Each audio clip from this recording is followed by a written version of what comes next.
y equal to c square plus c by x is the solution of the differential equation.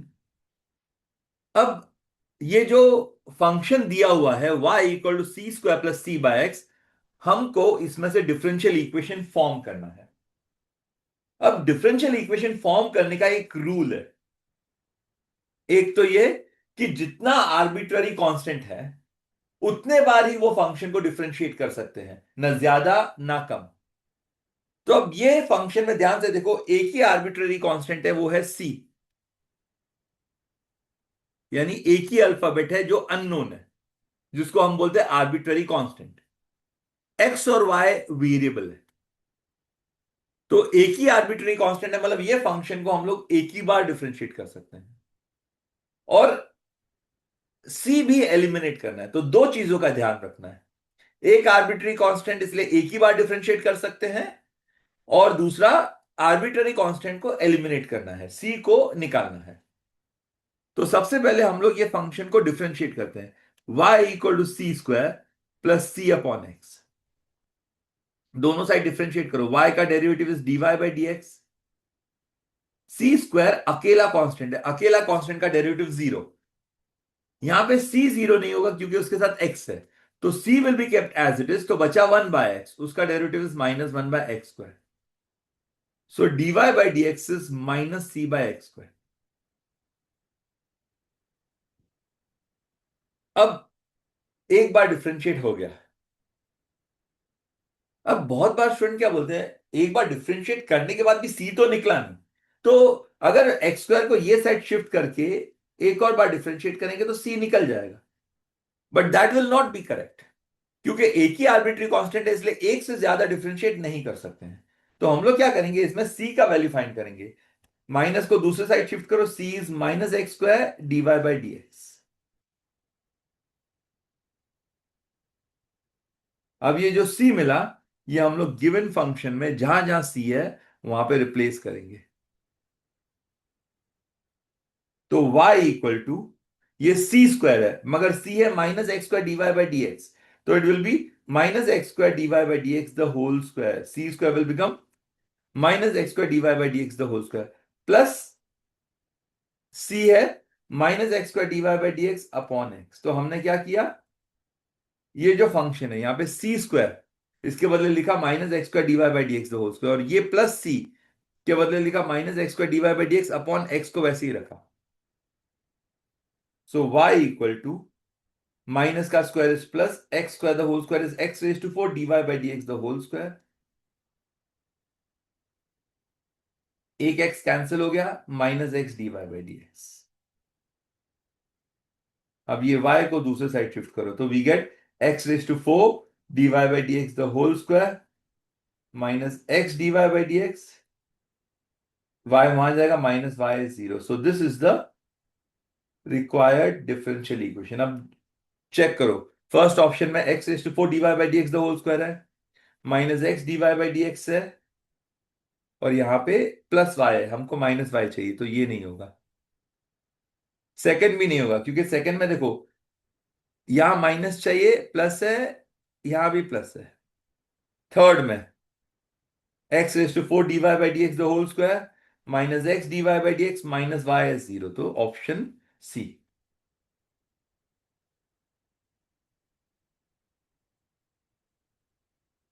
The contrapositive of the statement, if Raju is courageous, then he will join Indian army is.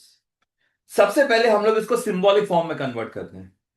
तो if के साथ जो statement है, Raju is courageous, उसको P assume करते हैं, और then के साथ जो स्टेटमेंट है ही यानी Raju will join Indian army, इसको क्यू अज्यूम करते हैं. तो सिंबॉलिक फॉर्म में जो इफ के साथ है वो पहले लिखेंगे p. This will be called as the antecedent. फिर ये इंप्लाइज का सिंबल आएगा, और जो देन के साथ है वो बाद में लिखेंगे क्यू. क्यू को हम लोग बोलेंगे कॉन्सिक्वेंट। तो जो पहले आता है कंडीशनल स्टेटमेंट में वो होता है एंटीसीडेंट, जो बाद में आता है वो है कॉन्सिक्वेंट। अब याद करो 12th स्टैंडर्ड में तुम लोग ने ये स्टेटमेंट के 3 डिफरेंट फॉर्म्स किए थे, जिसमें एक था कन्वर्स। कन्वर्स में क्या था, इफ देन को इंटरचेंज करेंगे, antecedent and consequent will interchange position. तो क्यू पहले लिखेंगे, इंप्लाइज पी। इनवर्स में एंटीसीडेंट और कॉन्सिक्वेंट सेम पोजीशन पे रहेंगे, सिर्फ हम लोग दोनों का नेगेशन लेंगे। Negation of P implies negation Q. और कॉन्ट्रा पॉजिटिव में दोनों होगा, दोनों होगा इसका मतलब क्या है, एंटीसीडेंट और कॉन्सिक्वेंट पोजीशन इंटरचेंज भी करेंगे और नेगेशन भी होगा। मतलब क्यू पहले आ जाएगा और नेगेशन क्यू होगा, पी पीछे चले जाएगा और नेगेशन पी होगा। So negation Q implies negation P. So converse में रिमेंबर एंटीसीडेंट एंड कॉन्सिक्वेंट का पोजीशन इंटरचेंज हो जाएगा। इनवर्स में पोजीशन इंटरचेंज नहीं होगा, सिर्फ दोनों का नेगेशन लेंगे। और कॉन्ट्रा पॉजिटिव में पोजीशन भी इंटरचेंज होगा, दोनों का नेगेशन भी लेंगे। हमको इसमें कॉन्ट्रा पॉजिटिव बोला है, इसका मतलब है नेगेशन क्यू कंडीशनल नेगेशन की। नेगेशन क्यू, नेगेशन क्यू मतलब क्यू के साथ नॉट आएगा। He will not join Indian army, मतलब if Raju will not join Indian army. तो यहां पे है if Raju does not join Indian army, ये नहीं हो सकता, यहां पे ज्वाइन है। ये भी नहीं हो सकता है, यहां पे ज्वाइन है, ये हो सकता है। देन के साथ नेगेशन भी आएगा, यानी राजू इज नॉट करेजियस। तो यहां पे देखो राजू इज नॉट करेजियस है, मतलब ऑप्शन ए इज करेक्ट। यहां पे ही इज करेजियस है, नॉट नहीं आता है, so option D is also wrong. So the correct option is option A. The area of the region bounded by the curve y equal to log x axis and the line x equal to 1 comma x equal to e is। Exam में figure की जरूरत नहीं है, but you have to make it sure कि curve जो है उसका कोई भी पार्ट एक्स एक्सिस के नीचे नहीं जाना चाहिए। तो वो तो हम लोग यहां से ही अंदाजा लगा सकते हैं। देखो log x का कर्व नीचे कभी जाएगा जब log x का वैल्यू नेगेटिव आएगा, लेकिन 1 से लेके e तक log x का वैल्यू नेगेटिव नहीं आ सकता, क्योंकि log x will be negative only when x is less than 1, यानी 0 पॉइंट में आंसर होगा। तो इतना तो श्योर है कि ये जो ग्राफ है, ये जो कर्व है, ये x एक्सिस के नीचे नहीं जाएगा।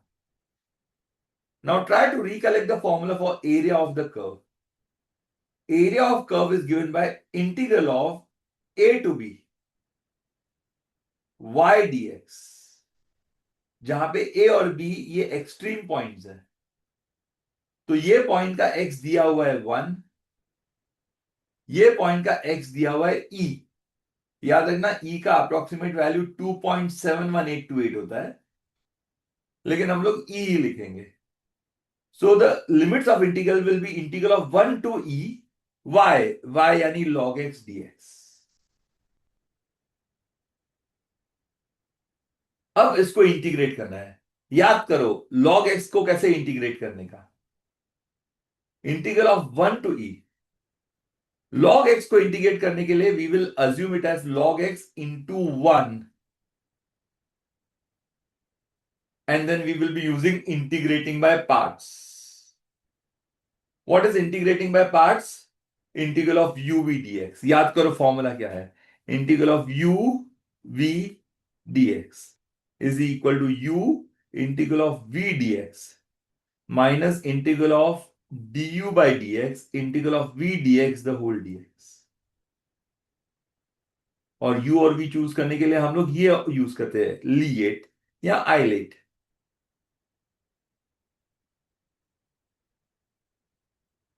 इसमें ये जो log x है ये लॉगरिथमिक है, जो 1 है ये अलजेब्राइक है। तो सिंस log x पहले आ रहा है वो u होगा और 1 b होगा, सो log x will be u, 1 will be b। Area will be u यानी log x integral of v integral of 1 dx minus integral of derivative of u derivative of log x।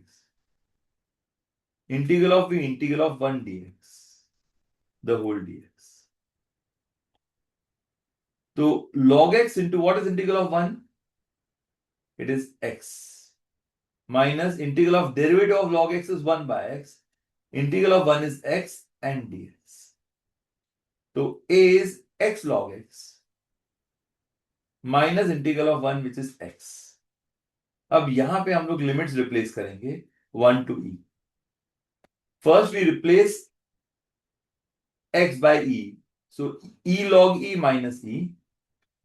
Then we replace x by 1 log 1 minus 1. e into log e का value 1 होता है minus e, minus 1 into log 1 is 0 minus 1. तो ये आएगा e minus 0 minus minus plus 1. e cancels, so answer is 1 square units. So option D is the correct answer.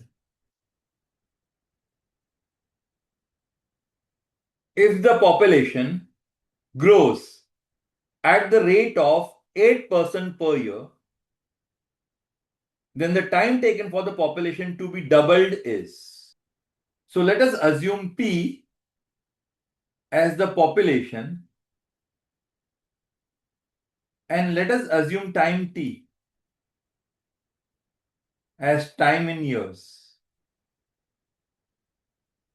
Now it is given that population grows at rate of 8% per year. So means the rate of growth of population. Rate of growth of population means derivative of population with respect to time, that is dp by dt. So this is 8% per year. So it is 8% of the population P. Remember, 8% rate means it will be 8% of the original population. इसलिए dp by dt क्या होगा? 8/100 of means into p. अब ये variable separable type of differential equation है. ये जो p का term है इसको हम लोग dp के नीचे लेंगे. So we get dp by p equal to dt वहां चले जाएगा 8/100 के साथ. तो 8/100 into dt. Then integrating both the sides. Integral of dp by p is log of mod of p. Mod लिखने की जरूरत नहीं है क्योंकि पॉपुलेशन नेगेटिव वैसे भी नहीं हो सकता. 8/100 कांस्टेंट है and integral of dt is t plus c.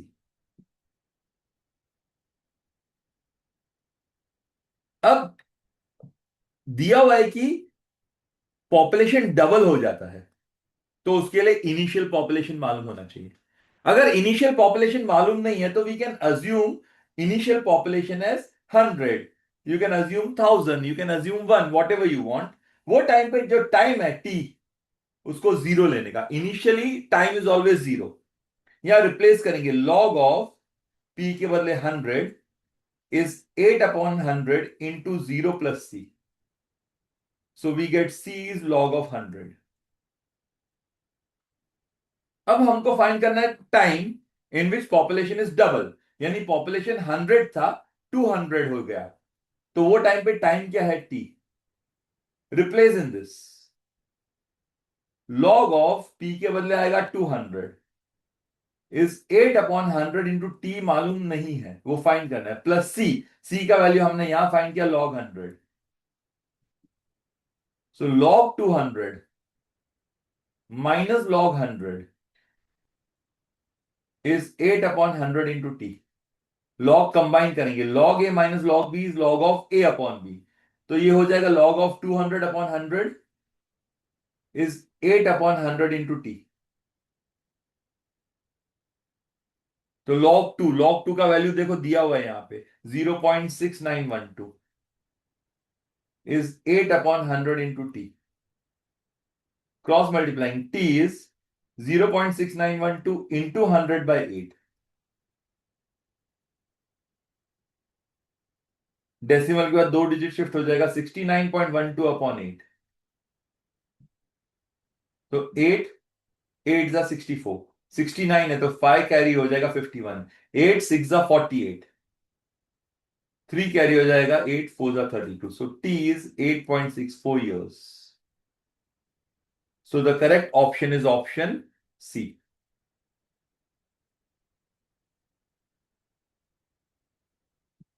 F of x is equal to 81 raised to x minus 9 raised to x upon k raised to x minus 1 if x is not equal to 0 and is equal to 2 if x is equal to 0 is continuous at x equal to 0 then the value of k is. अब यहां पे दिया हुआ है कि function is continuous at x equal to 0. अब हम लोग सबसे पहले क्या करेंगे, x नॉट इक्वल टू 0 पे फंक्शन का लिमिटिंग वैल्यू फाइंड करेंगे, यानी limit x tends to 0 f of x. So we will find the limiting value when x is not equal to 0. That is limit x tends to 0 f of x or limit x tends to 0 81 raised to x minus 9 raised to x upon k raised to x minus 1. अब अगर ध्यान से देखोगे तो ये 0 by 0 type है.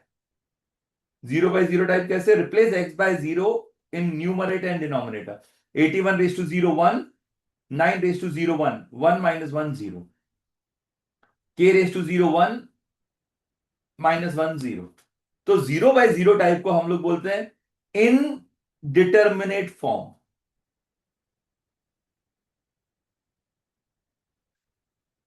Indeterminate form में we can use a rule which is known as L'Hopital's rule for finding limits.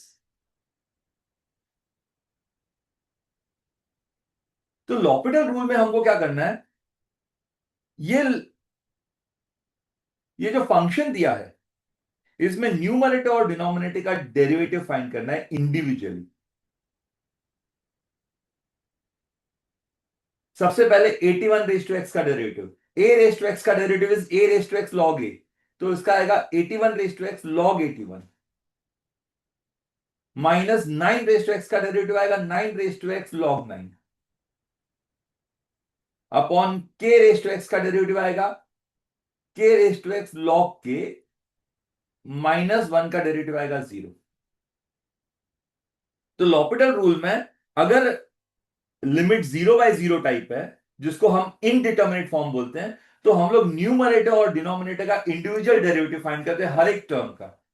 अब अगर तुम लोग x 0 रिप्लेस करोगे तो ये 0 बाय 0 टाइप नहीं होगा, तो इसमें रिप्लेस करो 81 रेज टू 0 log 81, अब लिमिट निकाल देंगे minus 9 raise to 0 log 9 upon k raise to 0 log k. 81 raise to 0 1 है, 1 into log 81 is log 81. 9 raise to 0 1 है, into log 9 is log 9 upon log k. Numerator में we can use the law of logarithm, log a minus log b is log of a upon b, यानी log of 81 upon 9 upon log b. So limit x tends to 0 f of x is log 9 upon log k. ये हो गया limiting value. उसके बाद हम लोग क्या करेंगे, x इक्वल टू 0 पे फंक्शन वैल्यू फाइंड करेंगे. वो तो डायरेक्टली दिया है 2, तो फंक्शन वैल्यू को लिखेंगे f of 0 is 2.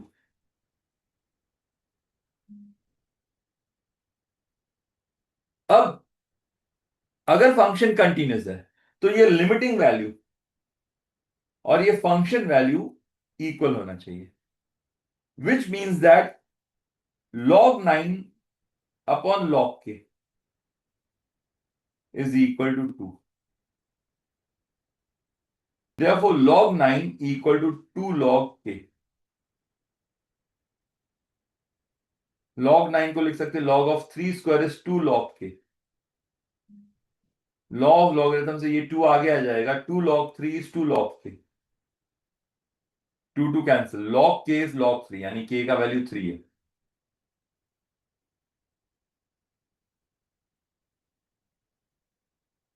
So the answer is option D. So remember L'Hopital's rule.